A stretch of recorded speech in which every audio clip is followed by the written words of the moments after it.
Hola, buenas tardes a todos. Muchas gracias por acompañarnos esta tarde aquí en el Ateneo. Pues gracias sobre todo porque con el día tan estupendo que hace, pues bueno, es más de agradecer y el calor casi invita más a quedarse en casa que a salir, pero bueno, yo creo que aquí vamos a estar fresquitos. Gracias, como decíamos, por acompañarnos en la presentación de La Hora de los Valientes, el último libro del cirujano cardiovascular y escritor Rafael Hernández Estefanía. Esta es una presentación muy especial para él porque aunque el libro está funcionando pues francamente bien, le ha presentado en muchos sitios, lo ha contado en muchos medios de comunicación, pues el hecho de jugar en casa siempre es un poco especial, con la familia, con los amigos. Yo no sé si eso al final genera más nervios, está uno más cómodo. Pues no lo sé, no lo sé, te lo diré después. Pero sí os puedo decir que, bueno, os voy a confesar un secreto, yo esto lo he soñado toda mi vida, el escribir un libro, presentarlo en Santander, que estén mis amigos, mis compañeros, mi familia, es un sueño hecho realidad. Estoy encantado, muchísimas gracias por estar todos aquí, todos y cada uno de vosotros, muchísimas gracias porque estáis, bueno, pues haciendo un sueño realidad, que es el mío que os cuento. Quería aprovechar para agradecer también a algunas personas que son partícipes del hecho de que haya podido escribir el libro. Uno de ellos es Marta Gómez Marta, que es mi editora de la editorial Planeta, que bueno, si queréis luego os puedo comentar un poco cómo fue el tema de por qué escribí el libro, etcétera. Pero bueno, me ha apoyado en todo el proceso creativo y ha sido pues una pieza fundamental. También, como veis en el libro, el prólogo es de Lorenzo Silva. Yo creo que no necesita presentación, es un escritor magistral, pero es que pues, sobre todo es una buenísima persona y es una persona que bueno, a mí me ha ayudado muchísimo, siempre de manera desinteresada, y eso es una cosa de agradecer en un escritor como él, que es absolutamente contrastado. Hoy en día es uno de los tres más top sellers en España seguramente. Por supuesto, quería agradecer a Merche Santiesteban, que siempre está disponible para hacer las presentaciones de mis libros. Y Guillermo, que anda por ahí, Guillermo Hernández, que nos va a hacer unas fotos fenomenales. Gracias a todos, de verdad. Gracias a la librería Gil también, que se ha prestado a traer ejemplares, por si alguno de vosotros estáis interesados. Espero bueno, que os convenza un poco de la necesidad de que leáis mi libro, porque está muy bien escrito. Pero bueno, eso será más adelante. Si tenéis oportunidad, si queréis, por supuesto, luego a la salida, pues podéis pues, adquirir uno, y sin duda, pues yo no tengo ningún problema, os firmo. Y bueno, creo que esto es lo que quería deciros. Gracias nuevamente por estar aquí, que podéis estar en la playa, pero estáis aquí escuchándome. Gracias.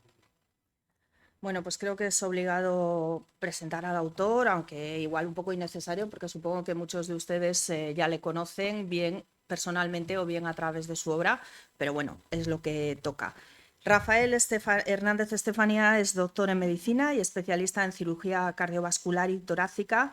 A lo largo de su vida profesional ha trabajado en Santander, Lisboa, San Sebastián y Pamplona, desempeñando en la actualidad su actividad como cirujano en los hospitales Fundación Jiménez Díaz y Rey Juan Carlos, ambos en la Comunidad de Madrid.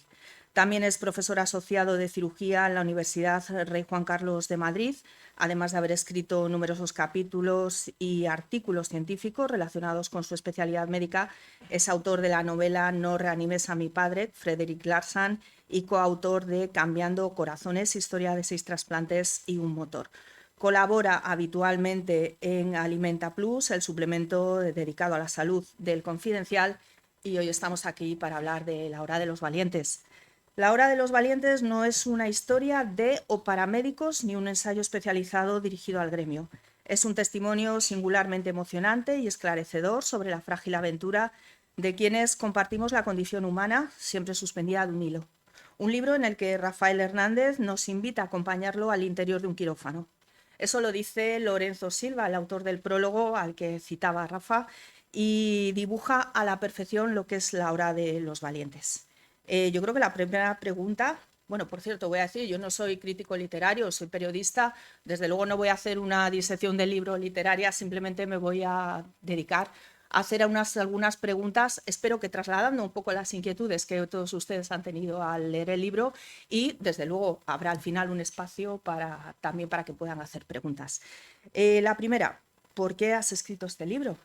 ¿Y por qué así, en lugar de darle forma de novela o ponerlo en la boca un alter ego como fue Frederick Larsan.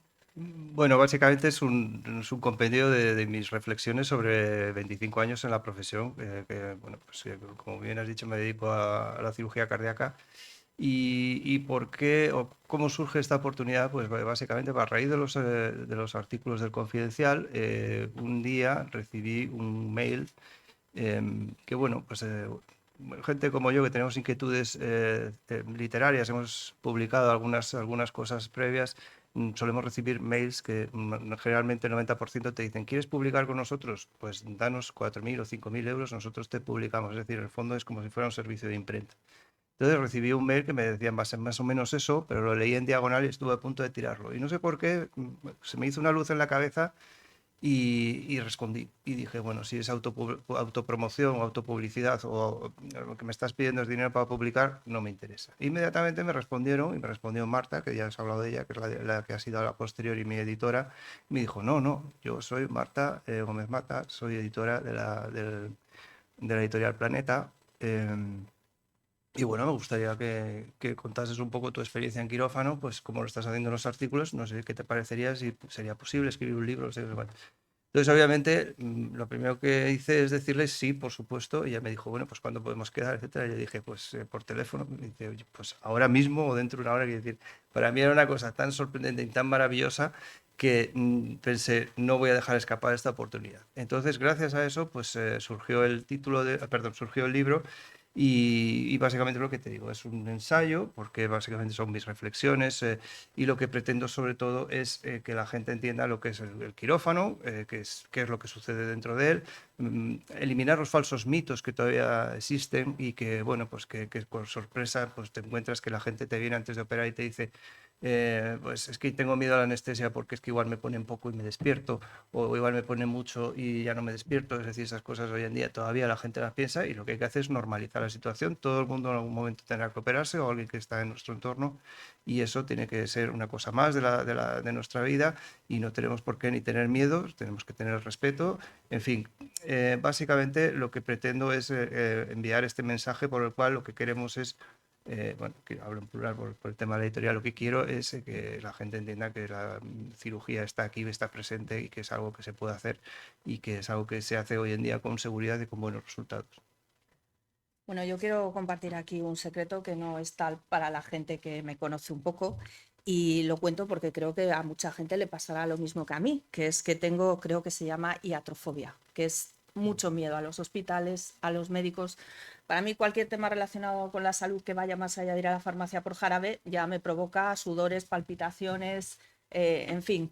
Me ha servido este libro porque me quedo con una frase que recoge, que dice su querido doctor Frederick Larsan, que dice que no hay individuos sanos, sino pacientes poco investigados. Me Totalmente. la quedo porque suena mucho más razonable que la mía de si no miro no está. Entonces suena más sensato. ¿Realmente hacía falta que fuéramos con usted, contigo al quirófano?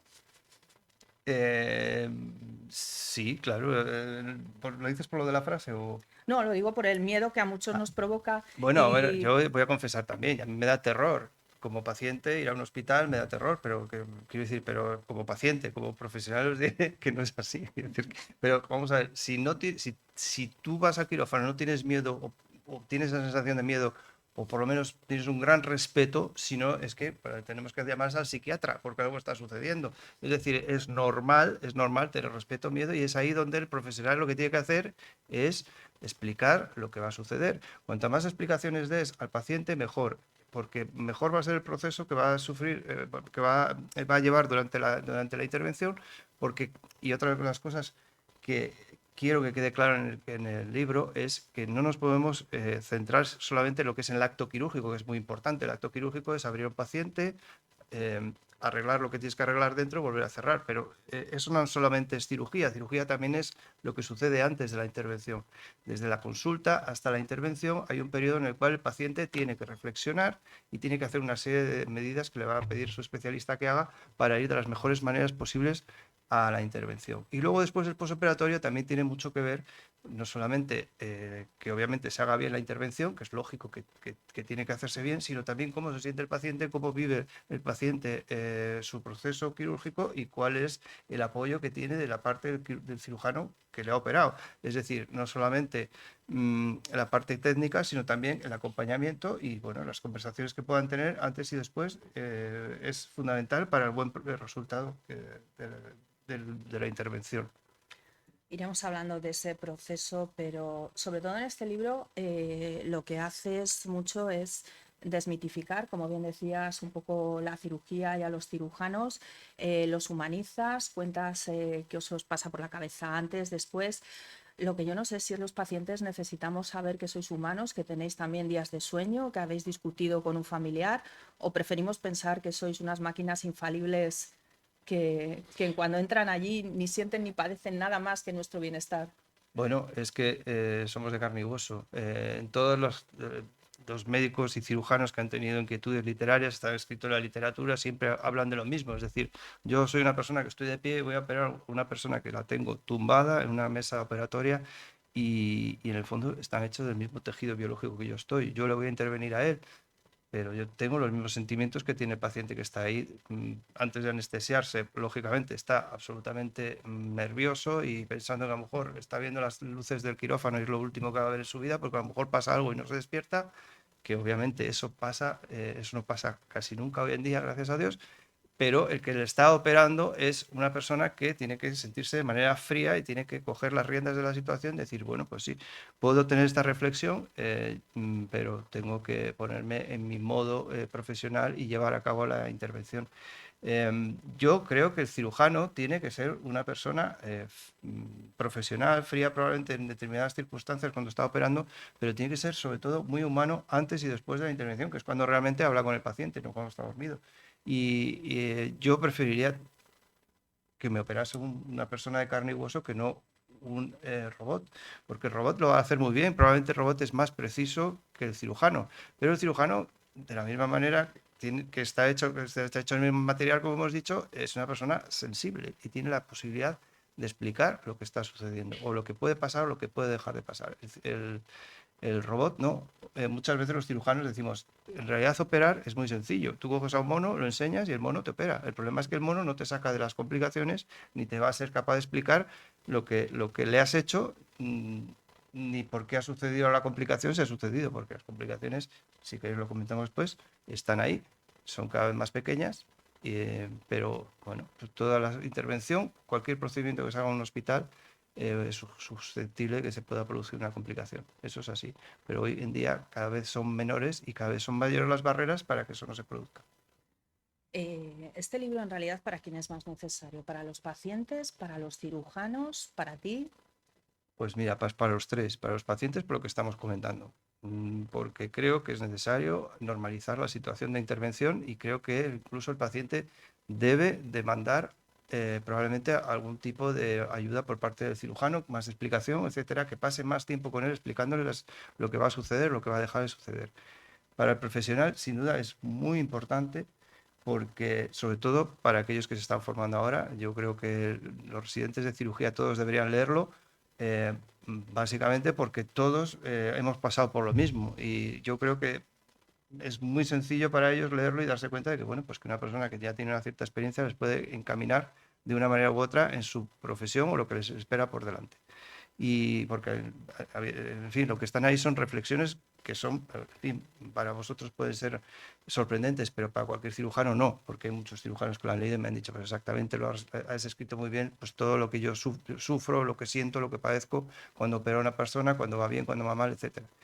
Y en tercer lugar, para mí, pues sí, por supuesto, porque para mí resulta terapéutico. Yo al principio empecé a escribir porque me gustaba escribir, pero me he dado cuenta que resulta terapéutico. Para mí es bueno. Y yo os recomiendo, porque seguramente aquí hay mucha gente que tiene inquietudes literarias, recomiendo que lo hagáis.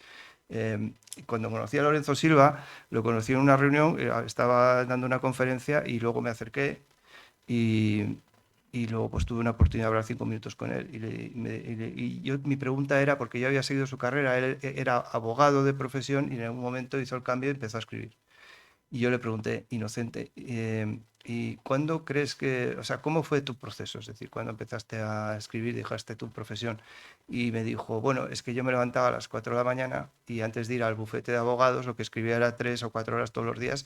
E incluso a veces pues tenía informes por hacer de mi trabajo, que era lo que me daba de comer, pero seguía novelando.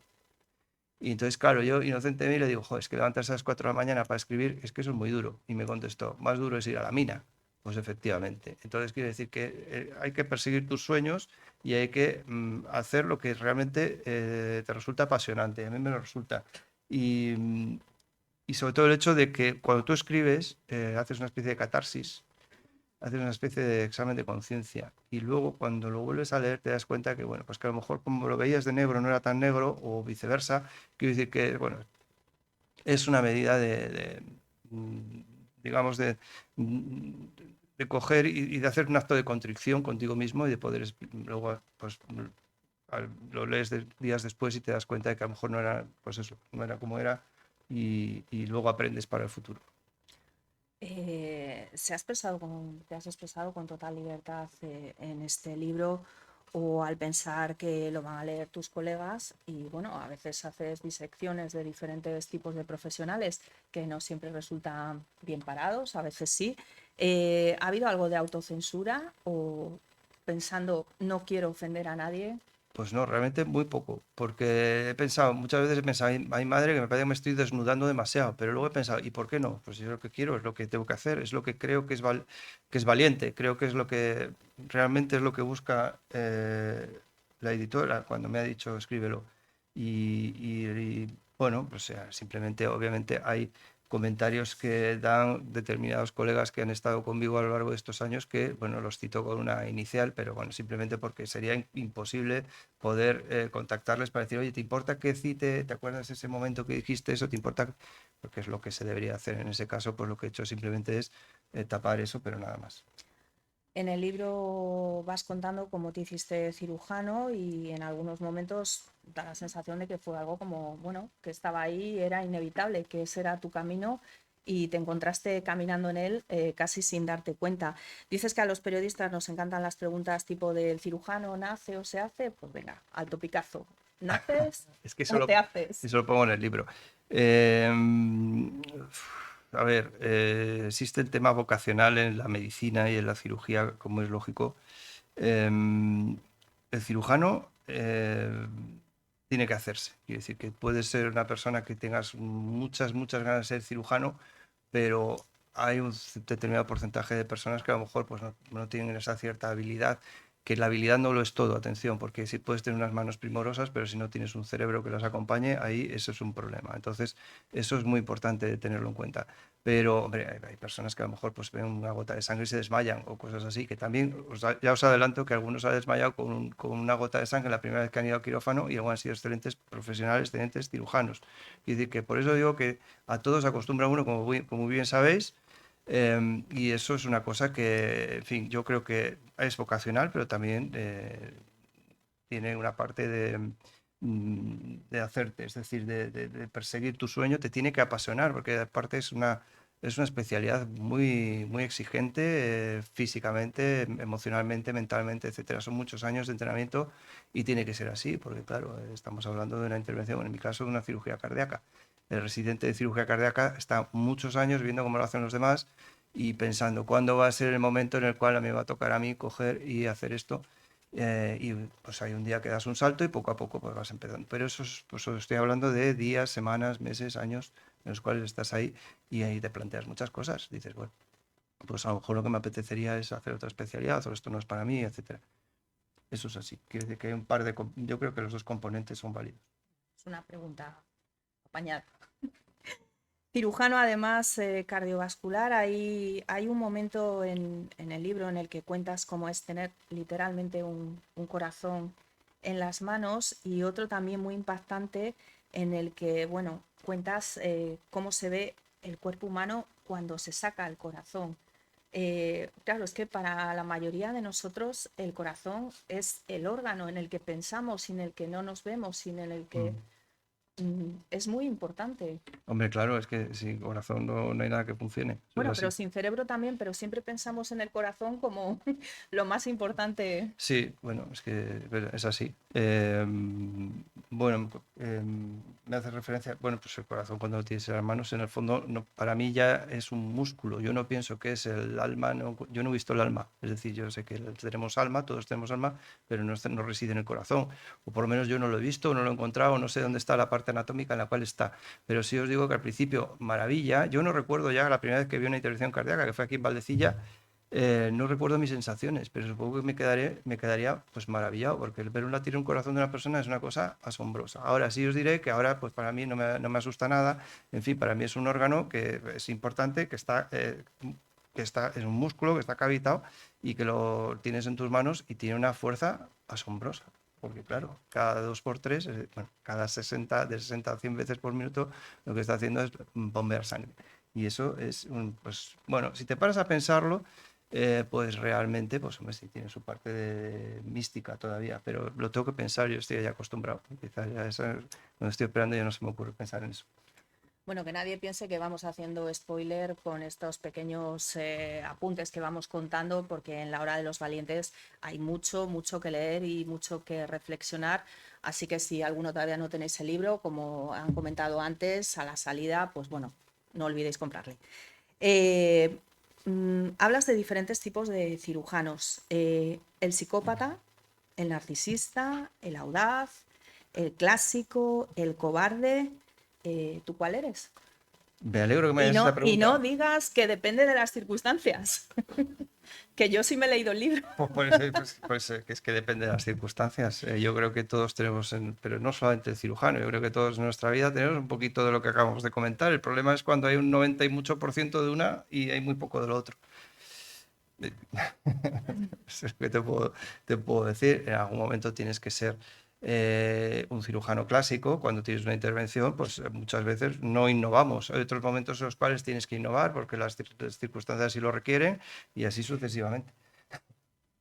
Y el cirujano incompetente, porque en todas las profesiones nosotros conocemos, tenemos algún colega, algún conocido que es francamente un inútil. Afortunadamente en la mayoría de las profesiones no matamos a nadie, pero claro, en este caso así, ¿qué se hace cuando uno se da cuenta que tiene entre sus compañeros a un auténtico inútil? Bueno, vamos a ver. O no hay, o no hay. Yo estoy Díganos que aquí. no, por favor. No hay. No hay, ¿vale? Vamos a ver. Yo estoy aquí en representación de un equipo que está haciendo intervenciones quirúrgicas. Puede haber entre 8 y 10 personas en una intervención quirúrgica cardíaca y así sucesivamente según las especialidades. Es decir, yo si estoy operando, digamos que soy el comandante del avión que está despegando. Tengo un copiloto que es la persona que me está ayudando enfrente, que es otro cirujano que podrá ser más experimentado que yo, o igualmente experimentado, o menos experimentado.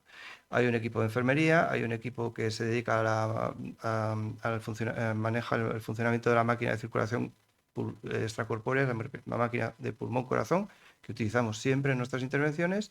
En fin, que somos un equipo. No es digamos que el comandante es el que toma la decisión final y el resto del equipo son los que están siempre ayudando. Pues es un poco, me gusta mucho decir, pues cuando, como en las guerras, ¿no? Que sale en la trinchera, sale uno con el silbato, en la Primera Guerra Mundial saltaban y decían, venga, acompañadme todos. Y todos les acompañan para pegar tiros. Esto es lo mismo, solo que no pegamos tiros, es decir, pero sí que existe un vínculo entre todos en el cual estamos encaminados siempre al único objetivo que es llevar adelante el, el buen resultado. Entonces, si en algún momento hay una persona pues, que no parece que a lo mejor sus capacidades tienen que ser dirigidas en otro ámbito de la profesión, pues entonces hay mecanismos para hacer que eso suceda. Pero no es solamente el incompetente el que trabaja. Nos quedamos más tranquilos. Antes ya lo apuntabas, en este libro se insiste mucho en esa parte de que no solamente una operación, no solamente es ese momento quirófano, sino que es la parte previa, la parte posterior. Dedicas mucho tiempo en el libro a explicar cómo es esa relación con el paciente, cómo crees que debería ser, cómo a veces funciona, cómo a veces no. Y parece que transmites que es muy difícil encontrar ese equilibrio exacto entre quiero ser claro, objetivo, no dar falsas expectativas y al mismo tiempo ser empático, tranquilizar a esa persona, Claro, darle confianza. no es fácil. A ver, es que esto, yo cuando empecé en la profesión era muy bruto. Es decir, llegaba antes de operar por la noche y le decía al paciente, mañana te opero, te hago 3 bypasses. Y me iba. Con toda mi arrogancia juvenil, no digo que no sea juvenil ahora, pero más juvenil, con toda mi arrogancia, pues, y luego, pues conforme pasan los años te das cuenta que es que eso es un absoluto error, porque el 90% de la gente, hombre, sí quiere saber el número de bypasses, pero cuando sales de la puerta se lo ha olvidado, si son 3 o 23.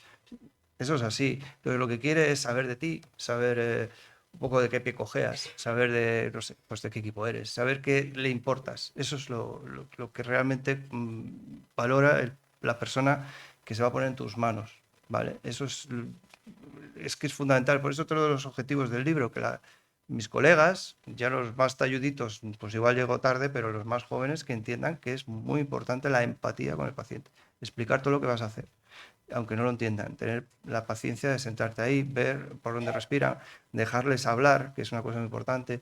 El otro día leí que había un artículo publicado ya hace unos 30 años que decía que el tiempo que pasa desde que el paciente empieza a hablar y el médico le interrumpe son 28 segundos. 28 segundos. Tú vas a la consulta y dices, doctor, me duele aquí porque es que ayer me tal, no sé qué. A los 28 segundos te corta y te dice, pero ¿dónde? ¿A dónde va el dolor? No sé qué, no sé qué. Bueno, es fruto de la inmediatez, probablemente, es fruto pues fruto de que probablemente el médico no tiene tiempo para gestionar tanto paciente que tiene las listas de fuera y tal, pero hay que intentarlo, hay que intentar dejarle que hable, dejar que el paciente exprese cómo es su enfermedad y que él entienda que tú no eres un número para él, sino que eres pues realmente la persona que vas a operar mañana.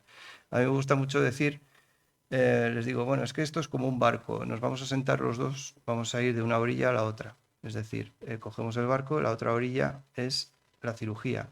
Si queremos llegar a buen puerto, si queremos llegar a la otra orilla, tenemos que remar los dos. Porque si uno no rema, pues el barco hace círculos. Y si uno rema para un lado y otro para otro, no se mueve. Y eso yo creo que es una tontería, pero en el fondo lo entienden muy bien. Porque claro, yo les vuelvo a decir después, porque ten en cuenta que tú tienes que remar, yo te prometo que voy a remar, pero tú rema también, es decir, pon de tu parte, etcétera, porque, y ahí es donde lo entiendes perfectamente, y dices, porque yo mañana me voy a mi casa, pero tú puede que no te vayas. Y entonces ahí lo podemos enlazar un poco con el tema que es más, resulta más difícil de explicar, que es el tema del riesgo quirúrgico, porque claro, una de las preguntas clave que todo el cirujano espera y que todo el paciente quiere hacer y no sabe cuándo hacer es, ¿me puedo morir en la intervención? Ese es el tema. Y el tema es que sí, por morir te puedes morir porque la intervención no tiene riesgo cero, de la misma manera que no hay riesgo cero en nada en un hospital, ni hay riesgo cero ponerse un simple catéter en una vena cuando vamos a urgencias, por el motivo que sea. Es decir, todo está susceptible de complicarse. Y eso lo tiene que entender el paciente. Entonces, claro, ahí es cuando se quedan pálidos y algunos pues casi parece que se desmayan, porque claro, me ha dicho que me puedo morir y entonces ahí es donde tienes que reconducir y decir, bueno, pero vamos a ver, porque es que si no te operas, el riesgo de tener problemas es infinitamente mayor. Entonces ya ahí, digamos que las fuerzas se equilibran. Y yo creo que esta reflexión tan sencilla, pues hombre, es entendible por parte de los pacientes y es entendible por parte de los cirujanos y de los especialistas. Y bueno, pues insisto, por eso me gustaría mucho que los residentes pues, lo pudieran leer, porque esto a mí me ha llevado 20 años, más o menos entenderlo, pues que lo entiendan leyéndolo, que son unas 6 horas de lectura. En esa parte de animar al paciente, de que colabore en la recuperación, que ponga de su parte, que se deja ahí un poquito de responsabilidad, bueno, es un poco ahí rollito Mr. Wonderful, eso solo funciona en las tazas, lo de si tú quieres te vas a curar, si sonríes el mundo sonreirá Bueno, contigo, mm, hay que obligar al paciente a que esté animoso. sí, hay que obligar, pero no hay que culpabilizar, pues tienes razón. A ver, mira, hay un tema que es crucial, que es el tema del tabaco. Todavía hay pacientes que vas a operar al día siguiente, ingresan el día anterior y están apagando la colilla en la puerta del hospital y dicen, bueno, total, si me voy a operar mañana, pues me fumo este. Pues no, no es así. Parece mentira, pero el tabaco, por supuesto, hay que erradicarlo de la sociedad, pero, hombre, si te vas a operar, tienes enfermedad cardiovascular, uno de los problemas del tabaco es la enfermedad cardiovascular, te vas a operar las coronarias, tienes la aorta hecha un cisco, etcétera, pues lo que tienes que hacer, lógicamente, es dejar de fumar ya. porque va a transcurrir unos días desde que te dicen que te tienes que operar hasta que te llamemos para operar, porque hay una lista de espera que será mayor o menor, dependiendo de las comunidades autónomas, y es un buen tiempo para que el paciente pues deje de fumar. O, por ejemplo, pues la diabetes. Es un tema muy necesario que los pacientes tengan un control de las glucemias lo más estricta posible siempre, perdón, siempre, pero sobre todo cuando van a intervenirse porque interfiere con la cicatrización. eh, Aumenta el riesgo de infecciones quirúrgicas posoperatorias. Por ejemplo, una serie de medidas sencillísimas, pero que son muy importantes que tengan en cuenta los pacientes antes de intervenirse. Al final los médicos siempre nos acaban riñendo por algo, porque fumamos, porque no nos cuidamos, porque no hacemos deporte, Pues igual porque... tienen razón. En esas conversaciones previas con los pacientes, supongo que habrá todo tipo de momentos, todo tipo de situaciones. ¿Cuál ha sido la más surrealista? Esa cosa que le ha planteado el paciente tú pensabas, dices, es que no me lo puedo creer. Pues hay uno, bueno, no me ha pasado una vez, pero sí un par de veces de personas que vienen con la maleta a la consulta, pensando que se van a operar ya. Que es una cosa absolutamente, hoy en día es una cosa impensable, pues sucede. Vienen con la maleta, pero me va a operar esta tarde. Pero ¿cómo te va a operar esta tarde? Si tuvieras que operar esta tarde ya estarías ingresado. No es momento ahora para eso. Quiero decir, eso pues pasa. Y probablemente, a ver, es un problema seguramente de la administración o es un problema del mal entendimiento de los mecanismos del centro sanitario por el cual pues no ha habido una comunicación eficaz, que es una cosa que a veces sucede y que se tiene que erradicar. Supongo que también habrá habido momentos divertidos que a pesar de la tensión y que a veces, muchas veces la risa nos ayuda a En liberar quirófano, gas en esas consultas previas. Luego te pregunto por el quirófano. no, en esas consultas, O no al lugar, el paciente no está para no, mucha broma. no. Ya después de la intervención la cosa se relaja. El paciente que se despierta después de la intervención tiene un pico de adrenalina subido. Y sobre todo piensa, joder, qué bien que no me he muerto. Entonces el primer día están encantados, incluso mm, charlan, están eufóricos. Y siempre les digo, mañana vas a estar peor, porque te va a bajar toda esa adrenalina y te vas a dar cuenta de todo lo que tienes que hacer todavía para irte a casa, que es levantarte, moverte, tal, etc. Entonces ahí sí que luego hay esa parte de, digamos, en el posoperatorio que sí que se relaja la cosa y bueno, pues ya hasta que se genera el vínculo se estrecha porque el paciente ya no está tan receloso y el cirujano, pues hombre, dice, bueno, pues ha ido bien, menos mal. Entonces ya la cosa ya pues empieza a mejorar mucho más la relación. ¿Y en el quirófano? Bueno, el quirófano, que se lo preguntan mucho, pues sí, nos reímos y sí, de vez en cuando nos contamos chistes y sí, de vez en cuando nos hacen gracia esos chistes, pero es de vez en cuando, esto no es un monólogo ni es una verbena, es decir, son 4 o 5 horas de intervención en las cuales hay momentos en los cuales hay situaciones que son peliagudas y luego después de esa situación, una vez solventado, pues entonces pues hay un momento de relajación y es absolutamente normal porque tiene que serlo, aúna al equipo, es, eh, es importante ese periodo, digamos, es, pues, no sé, como cuando suben la montaña en el tour y de repente hay un falso llano, que dicen hay un falso llano, pues entonces ese momento en el cual pues hay una especie de descontracción, en la cual pues hay un chascarrillo, lo que sea, que por supuesto no interfiere con el procedimiento porque se sigue haciendo y probablemente es ese momento que lo permite porque si no, absolutamente no hay nadie que haga chistes en esa situación, como es lógico. Tanto en el libro como durante esta charla insistes muchísimo en la importancia del equipo, en que los cirujanos sois cuando hay buenas noticias un poco los que os lleváis la gloria de que bien ha salido todo, que bien ha ido la operación, no ha habido ningún problema, pero claro, detrás hay un equipo que tiene que funcionar como una máquina de precisión para que todo vaya bien. Claro, pero también te diré que también si nos llevamos los laureles cuando la cosa va bien y nosotros decimos, ah, bueno, es que es cuestión del equipo, que es lo que hacen los futbolistas, que son todos unos falsos, pero los cirujanos no lo somos, es decir, que realmente sí, tenemos un equipo detrás. pero también cuando las cosas no van bien somos los que damos la cara, que eso es una cosa también que hay que Bueno, tener pero en eso cuenta. nos has dicho que eso no pasa casi nunca. No pasa casi nunca, pero puede pasar. Entonces, en esas situaciones es cuando tienes que explicar las cosas como son y tienes que ser muy claro y explicarlo y reexplicarlo y explicarlo nuevamente y pasar tiempo. Y eso es de las cosas que nadie quiere, nadie desea, pero forman parte de la vida. Y yo recomiendo también en el libro pues que cuanto peor sea la noticia que tienes que dar, más tiempo tienes que pasar con ellos. Y ya no digo cirujano, el médico tiene tendencia a poner un pie atrás y esa es una situación incómoda y no solo eso, sino también piensa que se siente auditado. De repente hay mucha gente que le mira y pide explicaciones y lo que hace es pues no darlas o tener miedo a darlas por miedo a represalias, que también tenéis que entender que es humano, pero que, bueno, pues, en fin, que hay que manejar un poco la situación, pues, que lo mejor para eso es tener la experiencia. Pero yo creo que es mucho mejor dar las explicaciones posibles, todas las que sean, y muchas más, y que queden las cosas bien claras. ¿Cómo se prepara uno, si es que se puede uno preparar cuando tiene que salir de la puerta y se encuentra allí a la familia con cara de esperando, por favor, un milagro y tiene que decir que no ha Pues habido? uno, dos, tres, adelante, no hay otra, no hay otra. Ya lo dices, que quede bien claro, en fin. Y esa salida del quirófano es como en las series donde el cirujano guapísimo se quita así la mascarilla y la gorra, suelta pelazo y va impecable a decirle a la familia, ha ido todo estupendo, No, no. o salís de ahí como si salierais de una carnicería. Es todo lo que has dicho es falso, menos lo del cirujano, que es guapísimo, que soy yo.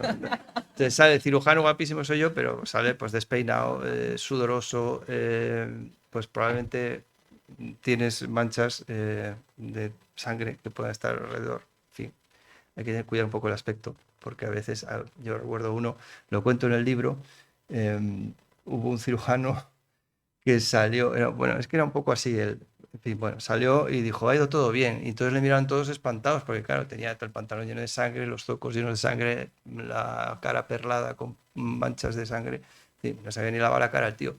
Y claro, digo, pues menos mal que ha ido bien, doctor, porque si no, no sé cómo hubiera salido usted. Y claro, el tío ni siquiera se daba cuenta de lo que le estaban diciendo, porque no se había dado cuenta, pero en fin, que se tenía que haber adecentado un poco. Bueno, como habíamos dicho al principio, desde luego vamos a poder preguntar todos los que queramos. Si alguno ya tiene alguna pregunta, no dude en levantar la mano y le damos la palabra y el micro. Y si no, como suele pasar en estos casos, que hasta que el primero se decide y arranca y luego ya todo el mundo si quiere preguntar, pues yo voy haciendo preguntas, pero en cualquier momento nos pueden interrumpir.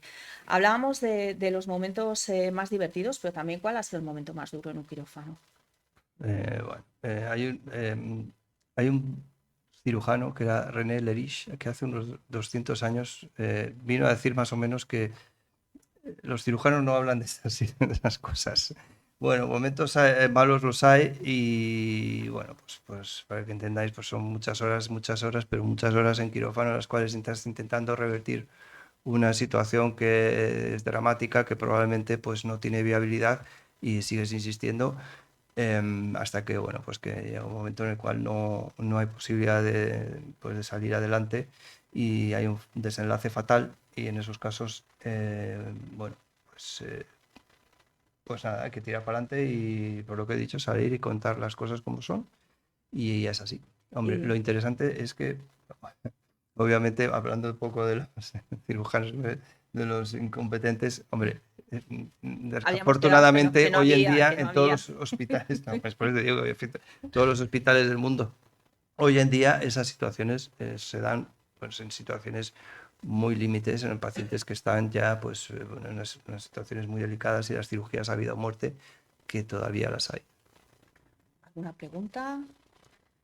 Sí, adelante.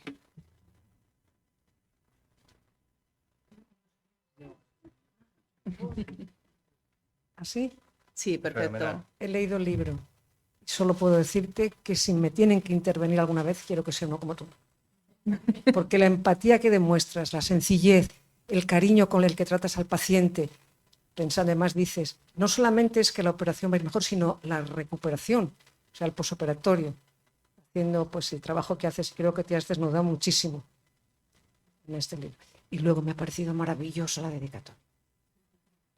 Bueno, pues muchísimas gracias. Lo único que te puedo decir, muchísimas gracias. Eh, Supongo que a estas alturas ya profesionales, con una larguísima trayectoria, no, pero en algún momento, sobre todo al inicio de tu profesión o de tus intervenciones como cirujano, dijiste, esto no es lo mío, no sé por qué me he metido en esto, con lo bien que estaría yo pasando consulta tranquilamente, algo más relajado. Sí, sí, pero bastantes veces. Ya os he contado al principio, cuando eres residente, estás mucho tiempo, eh, que estás, pasan en los cuales no haces absolutamente nada. Y dices, ves a los demás cómo lo hacen y un residente de cirugía cardíaca es para un especialista como un mueble ahí que está puesto. Déjale a ver por dónde sale. Es- No me mires así con esa cara, pero es que es un poco así. Entonces ya el residente pues empieza un poco a despuntar. Es una especialidad un poco dura en ese sentido, pero súper gratificante. De hecho, pues bueno, este comentario que me acaba de hacer esta señora ya para mí ya, ya me merece las horas que he podido dedicarles al libro, por ejemplo. Es muy gratificante. Son pequeñas medallas que yo digo que los cirujanos metemos, que tenemos, que nos ponemos nosotros cuando nadie nos ve, que gozamos de ellas nosotros mismos, pero que por supuesto negamos su existencia. Eso es así. Entonces, no sé qué me habías preguntado. Se me ha olvidado.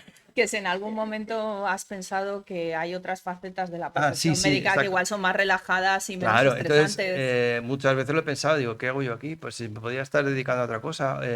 Por ejemplo, un cirujano nunca abandona a su paciente. Si son las 5 de la tarde de un viernes y sigue la intervención en curso, no te vas a casa, dejas al señor abierto y vuelves el lunes, como si trabajas en un banco que cierras la ventanilla. Es decir, hay un compromiso moral por el cual tú no abandonas a tu paciente bajo ningún concepto. Hay un equipo que está de guardia, etcétera, que probablemente vendrá a echarte una mano, pero que el cirujano es ya os digo, es un compromiso total que tiene por el paciente y por eso pues, hay algunas veces que estás ahí y dices, "Joder, ya me podía haber dedicado a otra cosa". Suele pasar en momentos malos, pero la mayor parte de los momentos es gratificante y no lo piensas. Pero sí que cuento en el libro, pues a lo mejor por la mañana vas en el metro y dices, "Joder, tengo un caso hoy para operar", que es tremendo, porque es un paciente, pues eso, que tiene de alta complejidad, y dices, y estás dándole vueltas a lo que vas a hacer, etcétera, y dices, joder, ¿por qué no me habré dedicado a otra cosa como el que está aquí al lado en el metro, que está viendo aquí el móvil, y yo no sé qué se dedica, pero igual me cambiaba por él en este momento, y así no tengo que ir a operar a nadie. Obviamente son segundos que pasan por tu cabeza, pero luego piensas, no, pues realmente no es así. Yo estoy entrenado para esto, él estará entrenado para lo suyo y ya está. Tenemos. Hola, Rafa. Muchas gracias por escribir tu libro y muchas gracias por presentarlo. Yo te quería preguntar, por ejemplo, si en mi caso yo necesitara una cirugía mañana, pues a mí me daría mucha tranquilidad que fueras tú el cirujano, ¿no? Y sin embargo, tengo entendido que a los cirujanos no se os permite operar a gente cercana, o sea, familiares o padres o hijos, etcétera. Entonces, me gustaría saber un poco tu perspectiva y qué opinas de ello al respecto. De nuevo, a mí me daría mucha tranquilidad porque te conozco, sé que te gusta hacer las cosas bien, etcétera. Y sin embargo, para ti puede ser mucho más complicado porque tienes una cercanía con la persona a la que vas a operar. Entonces, si nos puedes comentar un poco al respecto, por favor. Bueno, yo no operaría a ningún paciente, a ningún familiar, yo personalmente, a un familiar cercano.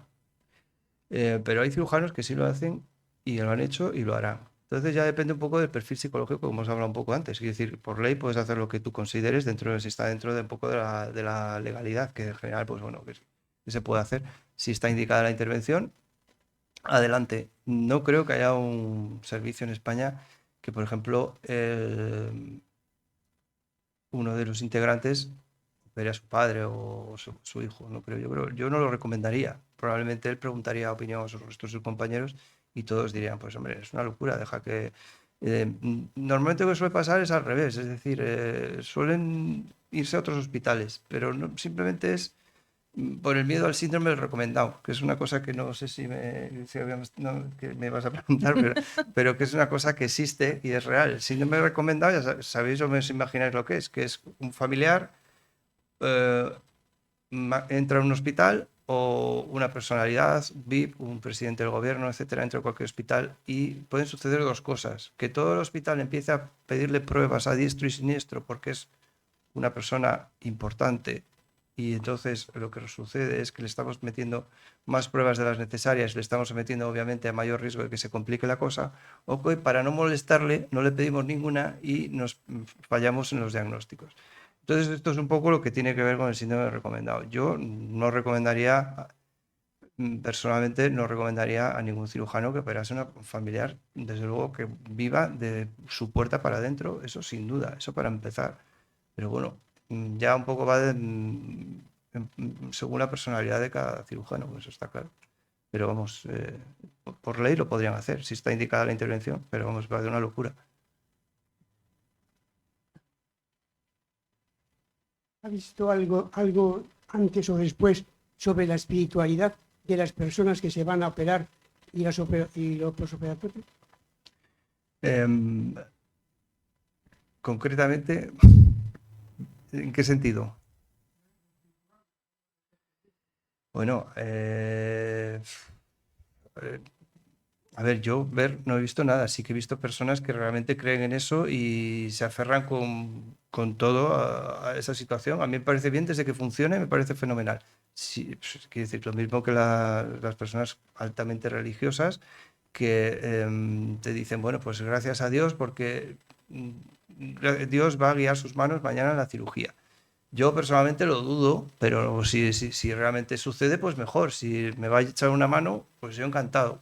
Pero las veces en las que le he dicho, a ver si me echa una mano, pues no aparecía por ningún lado. Pero obviamente, respeto absoluto. Si funciona, nosotros todo lo que nos pueda ayudar es bienvenido.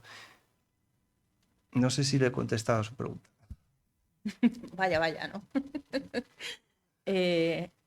No voy a comparar el tema espiritual con las supersticiones para nada, pero en esa cosa de que se ve que puede ayudar o no, también dices en el libro que hay supersticiones y que un cirujano nunca revela sus supersticiones. Bueno, sí. Cuéntanos alguna de las Es que tuyas. no, porque si las revelo no funciona. Dejan de funcionar, que ese es el tema. Si yo cuento una superstición, bueno, te la cuento, pues no sé, por ejemplo. Bueno, mejor no. Un poquito. Que no. Alguna pequeña, de esas no, que ya has abandonado. No, pues a ver. Bueno, pues cuéntanos la de pero algún colega. pero os voy a explicar lo siguiente. ¿Superstición qué es? Es que yo hago algo y digo, va a funcionar porque, aunque sea irracional, va a funcionar, ¿vale? Entonces, imaginaos que yo siempre me pongo el guante derecho antes que el guante izquierdo. Y va al instrumentista y me pone el izquierdo antes que el derecho. Entonces, me lo pongo. Y ese día la cosa no va bien. Y empiezo a darle vueltas. Y digo, ves, es que me he puesto el izquierdo antes. Y ya me empiezan a rayar. ¿Eso qué es? ¿Superstición? ¿O eso es qué es? ¿Eso qué es? ¿Eso qué es que yo es que tengo una manía? No, es que tengo que meter el derecho. Quiero decir que la línea que lo separa es un poquito difícil de entender. Porque si va bien, digo, pues mira, va bien, pero mañana me voy a poner el derecho. Entonces, bueno, supersticiones, pero lo hay en todo, yo creo que en todas las profesiones. Claro, la nuestra probablemente tiene más significación, probablemente. Pero sí, los cirujanos son todos supersticiosos, todos. Pero vamos, el que más y el que menos, y lo va a negar. Y decir, no, es que ya a mí me gusta así, porque este es el protocolo, es como yo trabajo, etcétera. Ya, pero también lo haces un poco por eso. Porque hay algunos que ponen los paños, hay ponen los paños quirúrgicos, y si no le queda un milímetro bien, pues ya empieza, voy a repetir. Vas a repetir si están perfectos cuando le estás ayudando. Y dices, no, que sí, que lo voy a repetir.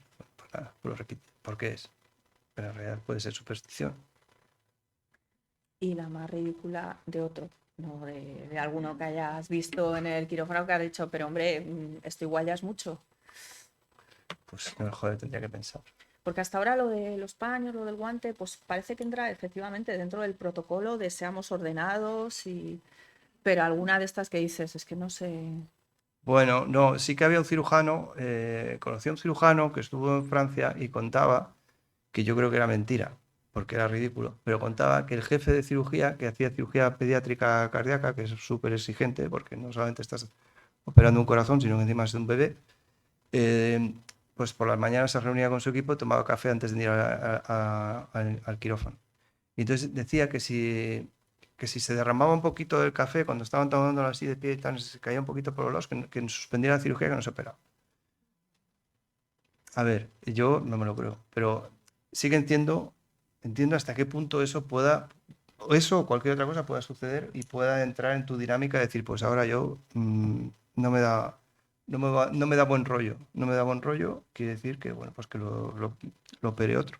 Porque es una pregunta que, no sé si, quiero decir que a lo mejor algunos os estáis preguntando si un cirujano se puede negar a operar a un paciente. Un paciente, por supuesto, puede decir, yo este cirujano a mí no me opera. Entonces el cirujano coge y se va, que ya vendrá otro del equipo que va a intervenir, porque la responsabilidad es del servicio, ¿no? Que tiene que dar tiene que dar esa prestación de salud. Em, pero el cirujano también puede decir, yo a este señor, pues no lo puedo, no lo puedo, porque no ha habido empatía, porque no siempre es todo, ay, qué bonito y tal, no sé, no sé cuántos, no, a veces no hay conexión. Y como sé que me lo irías a preguntar, sí me ha pasado una vez. Me pasó una vez, entró un señor y no hubo conexión absoluta para nada. Y aquello fue a peor. Y bueno, yo probablemente, a lo mejor, yo no entendí su ansiedad o lo que sea, o él también era un poco de su. En fin, que no hubo una interacción ahí de manera ninguna. O sea, y bueno, se fue a otro centro. Se fue a otro centro, pues perfecto. Ujú.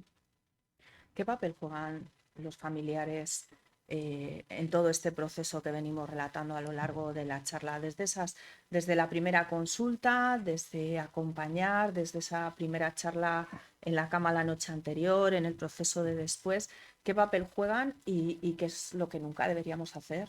Vale, pues juegan un papel crucial, porque por ejemplo, si viene una persona y viene acompañada, ya te da idea que hay un apoyo familiar, eso es importante. Si viene solo, pues hombre, puede que sea que viva solo. Todo esto es la primera impresión, que es los 3 o 4 segundos desde que entra por la puerta hasta que se sienta, tú estás haciendo ya ahí un escáner de la señora o el señor que te está viniendo, ¿sabes?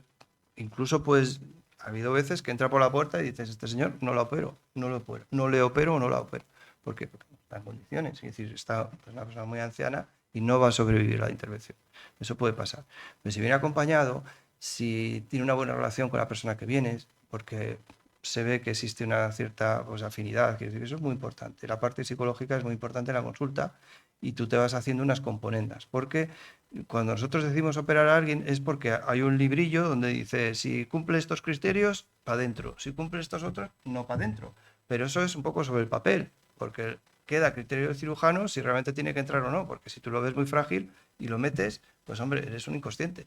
Obviamente tiene que tener cierta robustez y tiene que estar con sus capacidades cognitivas en condiciones. Luego, pues en el posoperatorio, bueno, hay una cosa que os va a encantar, que a mí me parece ridícula, que es el hecho de que la intervención dura muchas horas, o por lo menos las nuestras. Entonces yo siempre les digo a todos, digo, no os quedéis aquí esperando, os vais a dar una vuelta y volvéis dentro de 5 horas. Es decir, si empieza por la mañana va a acabar a la 1 de la tarde. Hasta esa hora no vengáis al hospital porque vais a estar en una sala mirando una pared blanca y eso no tiene sentido. Lo cumplen el 70% como mucho. Si insistes mucho, a lo mejor sube al 75%, pero hay siempre un 20-25% de familiares que tienen que estar ahí por narices y se sienten que abandonan a la persona porque está dentro, está siendo intervenido su familiar. Y es un absurdo, porque les he dicho por activa y pasiva, si no has venido yo te llamo, si no te espero, si no, no sé qué, no haces nada aquí, pues no. Tienen que estar ahí y ya me parece horrible, pues psicológicamente es un horror. Y hay otra cosa que me vais a matar todos, pero hay una cosa que es muy típica en España, que es el hecho de quedarte con tu familiar por la noche a dormir. Eso es una cosa que, bueno, es muy de aquí, de este país, no se hace en Europa en casi ningún sitio y, bueno, pues yo no lo entiendo, porque por las mañanas vas a ver al paciente que has operado y tiene mejor cara el paciente que has operado que o el que se ha quedado en la silla horrible intentando dormir con todos los aparatos sonando, con todas las enfermeras entrando dando portazo, fulano, que te toca la pastilla, no sé qué, no tiene sentido. Y no hay condiciones para que esté. Y muchas veces les digo, pues vete a casa porque es que vas a enfermar. Y al segundo día ya te empiezan a creer, porque hay gente que está hasta 7 días. Y es que no tiene lógica, porque el paciente cada vez va a ir a mejor y el acompañante cada vez va a ir a peor. Y es así. Y eso es un poco lo que cuento en el libro, y es una de las cosas que decía, no sé si ponerlo o que me van a palear. Y hablé con la supervisora que estaba entonces de la planta y le dije, oye, ¿qué opinas de esto? Y me dice, yo totalmente en contra de que se queden. ¿Qué coño hacen aquí estas familiares? No hacen nada, no hacen más que dar guerra, no sé qué, no sé cuántos. Bueno, sí que es cierto que hay situaciones en las cuales sí creo que un acompañante por las noches puede ser de ayuda, porque a veces hay desorientaciones en personas mayores, etcétera. Quiero decir, no quiero generalizar, pero en general pues sí que es cierto que los pacientes ahí no pintan nada. Por la mañana sí. Y por las tardes. situaciones como la de G, que invito a todo el mundo, el que haya leído el libro sabe de qué estamos hablando, de una historia bastante conmovedora, que no vamos a esa, sino vamos a hacer spoiler, porque sí que me parece dura, en la que tú mismo al final dices, si hubiera tenido un acompañante, la situación hubiera sido diferente. Ah, bueno, pero es que claro, os tenéis que leer el libro. Bueno, me planteo yo a mí Esto es un mismo. poco cebo para el que todavía no le No, tiene. sí, sí, a ver, es que, bueno, pues es una persona que está ingresada que después de muchos, muchos meses de pasar, en fin, una persona superviviente que pasa por múltiples cirugías que la dábamos por fallecida durante 6 o 7 veces durante muchos meses y fallece el día antes de tener alta. Ya era conocida por todo el hospital, etcétera, etcétera. Fue un drama para todos y bueno, pues yo me hago esa reflexión, pero me seguí contestando que no hubiese modificado nada porque, en fin, porque bueno, pues fue una situación inesperada. ¿Alguna pregunta? Pues yo creo que igual ya vamos a ir terminando, pero me reservo la última pregunta. Vamos a ir terminando para que luego haya tiempo de que se puedan firmar libros y charlar con el autor y todo eso. No reanimes a mi padre, Frederick Larsan, Cambiando Corazones, Historia 6 trasplantes y un motor, La hora de los valientes. ¿Cuál es el próximo? Pues me alegro que me hagas esa pregunta porque además no estaba pactada. Siempre. Eso. No, vamos, No, ninguna no estaba estaba, ¿eh? pactada, bueno, quiero decir, pero bueno, me parece, pues es que no lo sé. Pues voy a escribir algo seguro. Entonces, me gustaría abandonar el tema médico y meterme en algún otro tema. No lo sé, es que no lo sé, ahora estoy confuso, estoy confuso. No lo sé, Bueno, algo, no sé, igual no la policíaca o algo así. Pero es que hay tantas que ya aburren, ya no sé cómo, no sé qué se me ocurre, no sé cómo, ya hay todo tipo de inspectores y inspectoras, que decir que ya los hay bebés, los hay ancianos, los hay hombres, mujeres, los hay múltiples. En bueno, fin. un inspector cirujano de momento, yo al menos no Sí, alguno caigo. hay por ahí también, sí. Sí, Sí. vaya, está ya todo inventado. Bueno, pues muchísimas gracias, Rafa, por el libro, por compartirlo. Gracias a todos ustedes por habernos acompañado esta tarde. Esperemos que le haya sido ameno, que a los que hayan leído el libro pues hayamos conseguido pues, aclararle alguna duda que le pudiera haber surgido. Si tienen otra y no lo han dicho, ahí se quedan ya con ella. A los que no han leído el libro, de verdad les recomendamos que lo lean, porque bueno, pues al final es lo que dice Rafa, todos en algún momento de la vida somos pacientes, somos familiares de pacientes y bueno, pues hay cosas que merece la pena tener preparado. Lo dicho. Yo también lo Sí. recomiendo que lo leáis. Ve como siempre al final la gente en el último momento. Sí, antes. Antes, porque si luego va mal, luego no lo compras. Ah, bueno. Entonces antes y después. Lo dicho, muchas gracias a todos, gracias al Ateneo también por acogernos esta tarde y pues nos veremos en una próxima ocasión. Buenas tardes.